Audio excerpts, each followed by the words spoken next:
Hey guys, Mitchell with a video for you guys. In today's video, we're going to show you 7 ways to use or activate the dynamic island feature on the iPhone 14 and the 14 Pro Max. So the iPhone 14 Pro and the 14 Pro Max has switched over to using this dynamic island, but this sort of kind of is a little mystery here in terms of how it gets activated. Now, there's two main ways it gets activated, either through the alert notification, or if you're actually working on certain apps, it will also kind of go ahead and use it depending on the app itself. But there's 7 ways that we're going to show you that quickly you can kind of see how that interacts with your phone. So let's take the first and the most simple basic way, which is if you're putting your phone on charge. So if I go ahead and plug this in here, you notice here, as you can see, that dynamic island activates. So by going into charge, you can see that notification and the alert happening, giving us that dynamic island feature to show us that, hey, it is charging now. Now, the same thing goes when the phone goes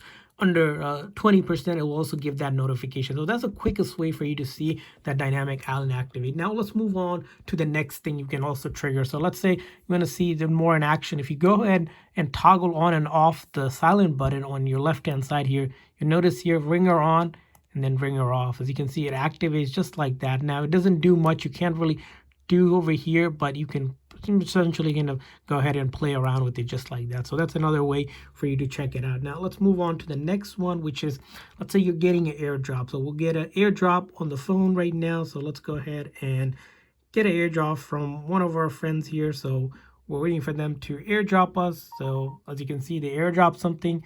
And also, let's go ahead and decline that. Let's try one more time on that airdrop. So we're going to go ahead, airdrop again.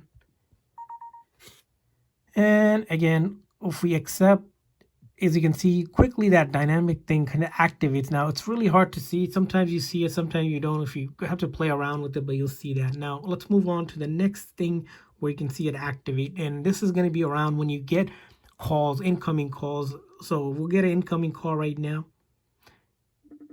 And as you can see with the incoming call right here, we see this notification activate just like that, which is pretty much expands, which is, again, pretty cool, I would say.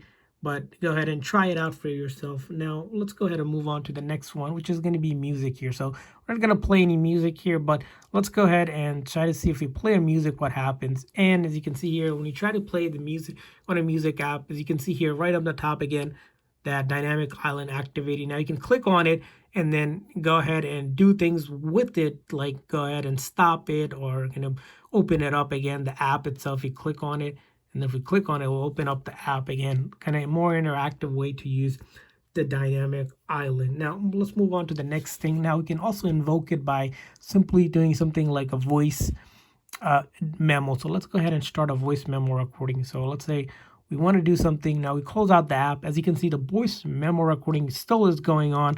Now let's say we want to go ahead and adjust some things like stop it. We can press and hold, click on stop, and then press and hold again. As you can see, it just saved it now, and that's how you can interact with it. Now the same kind of goes for the next thing, which is going to be screen recording. So as you can see here, we added the screen recording option. Now if you want to add that, simply go into your settings here, and then you'll go down here, locate control center, and then you can add it from here. So you're going to add screen recording. So normally it's going to be removed, but you go down here, you add it, and then from the control center, now you'll have this option to do screen recording. If you click on that, and then as you can see here, dynamic island is kind of counting down. Same goes here. You can press and hold, and again you can go ahead and stop here, and it will stop just like that. And as you can see, it's saving to photos. Simple as that. You can open it up and kind of take a look at it.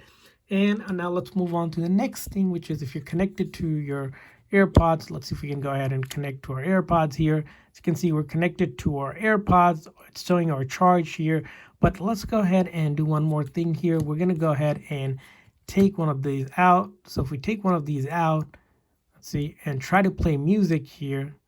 So go ahead and play this. As you can see here on top here, if you go put it back in here, you should see some sort of interaction happening here. Again, this one's still kind of wonky, but you can pretty much see it will activate animation with your AirPods as well. And this kind of goes to show that, again, there's still a lot more progress and updates being happening with the dynamic island, which we'll see in the next updates that are coming up. But hopefully these quick little of 7 ways to activate your dynamic island. I'll give you guys a show of how the dynamic island works on the iPhone 14 Pro and the 14 Pro Max.